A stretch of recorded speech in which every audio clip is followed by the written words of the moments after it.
Olá pessoal, tudo bem? Eu sou a Vivian, sou psicóloga e hoje eu vou tirar a dúvida da Carol. Olha só o que ela nos envia. Recebo 30 elogios e duvido de todos, mas basta uma crítica para passar anos insegura e traumatizada. Me ajude. Carol, fofinha, meu Deus, temos que conversar, né, querida? O que está acontecendo com você? Bom, já vejo aí uma demanda bem específica, né? Que é a tua autoestima, que é a tua autoconfiança, né? Então, para isso melhorar, Carol, você precisa investir no seu autoconhecimento.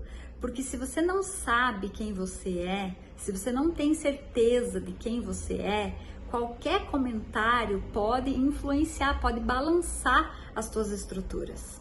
Então você precisa ter certeza de quem você é, dos teus valores, das coisas que você conquistou, da tua história, né? Você precisa ter um espaço, a psicoterapia, claro, para você conversar sobre isso, para você rever isso, né? Para você olhar para as tuas lutas, né? Eu não sei que idade você tem, mas eu suponho que você já tenha passado, talvez, da infância, você já está na adolescência, ou está na juventude, ou talvez até tenha mais idade, não importa, mas você tem uma história, você tem conquistas, você tem uma contabilidade a fazer. E é claro que você tem a opção de olhar para o copo meio vazio, mas você também tem a opção de olhar para o copo meio cheio.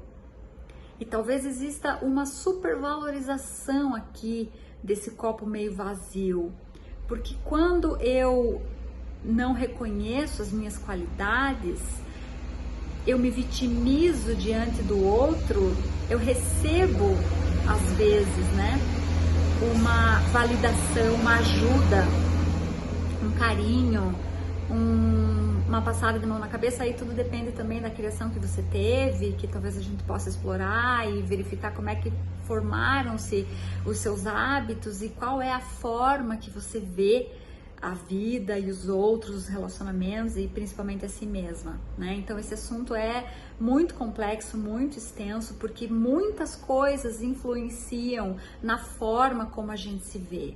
Eu particularmente tenho uma história de muito aprendizado com relação à minha própria autoconfiança, à minha própria autoestima. Eu sofri muito de baixa autoestima por muito tempo.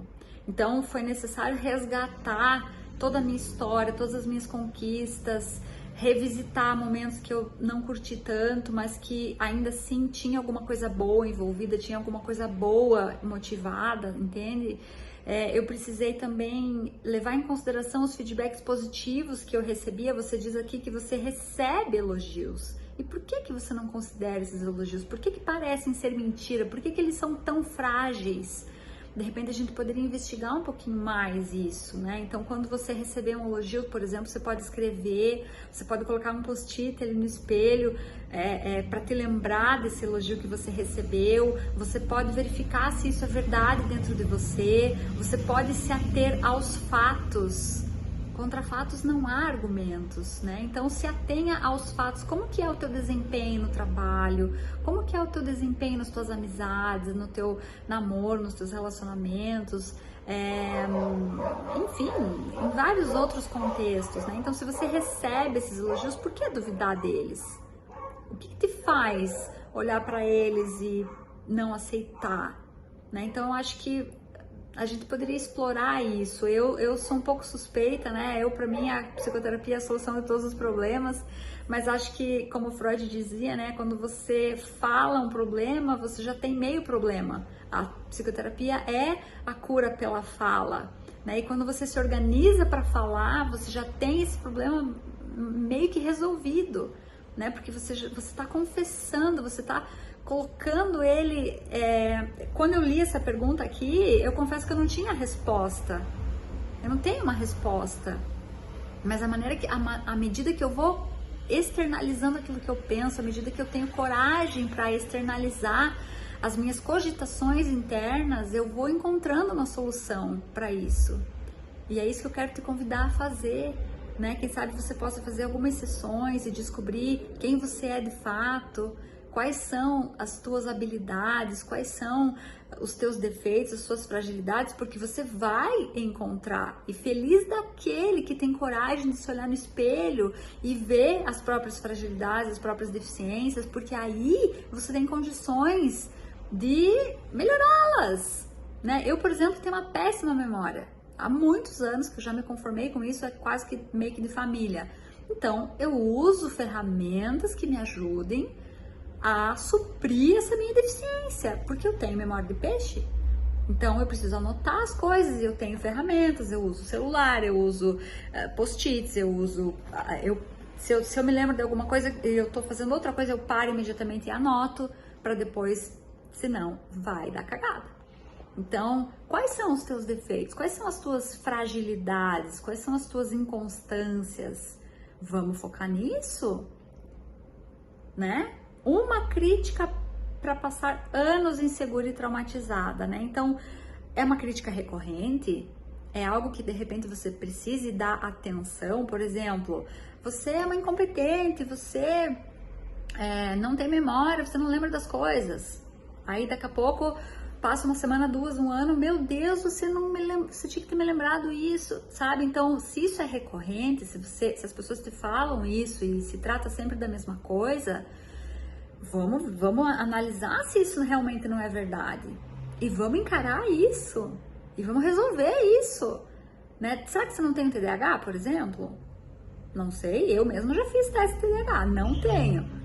É só uma questão de memória fraca mesmo. Então, eu me supro com ferramentas que me ajudem na minha deficiência. Feliz daquele que conhece as próprias fragilidades. E você, conhece as suas? Conhece as suas potências? Conhece o seu poder? Como é que tá a tua autoestima, a tua autoconfiança? Vamos falar mais sobre isso? Eu acho que esse assunto dá muito pano para manga. Acho, inclusive, que a gente deveria conversar particular, porque veja bem, você pode fazer 1000 testes de autoconhecimento na internet, você pode ler 1000 livros a respeito das teorias que abrangem o autoconhecimento, autoestima, autoconfiança, e todas elas vão te ajudar, todas elas são benéficas, não estou desmerecendo, mas elas são genéricas. Na sessão de psicoterapia, você encontra um lugar para a gente se aprofundar e mergulhar única e exclusivamente em você.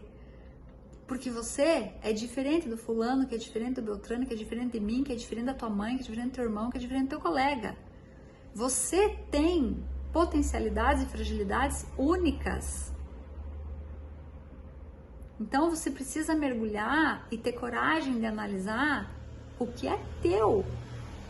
E talvez nenhum livro consiga fazer com que você olhe 100% apenas para aquilo que é teu. Ajuda, sem dúvida nenhuma. Eu mesma leio muito. Mas nada substitui a psicoterapia. Então, eu convido você para experimentar, faça algumas sessões, agende, né? Eu tenho disponibilidade para atender online também, se você é de outra cidade, enfim. Não, gente, não custa muito caro, porque assim, ó, é um investimento. Porque você vai ter lucro depois que você tiver mais autoconfiança e autoestima. As tuas relações vão melhorar. É que nem você ir no médico, né? É que nem você ir no médico, tá lá com tosse, por exemplo, tá lá detestado, é autônomo, não consegue trabalhar, você tá tendo prejuízo, você tem que ir no médico resolver. Da mesma forma, a psicoterapia. Você faz um investimento em si mesmo e você consegue aumentar a sua produtividade e, consequentemente, seus lucros, independente de onde você trabalha. Então, você pode encarar como gasto, mas eu encaro como um investimento. Eu melhorei muito depois da psicoterapia. Quem me conhece sabe. Então, experimente, faça algumas sessões, né? Veja o que faz sentido para você nesse momento da tua vida. Se você já teve coragem de admitir publicamente, né, Carol, que você tá com esse problema, assuma isso e vá em frente e busque a solução, investigue, lute pela tua felicidade. Um abraço.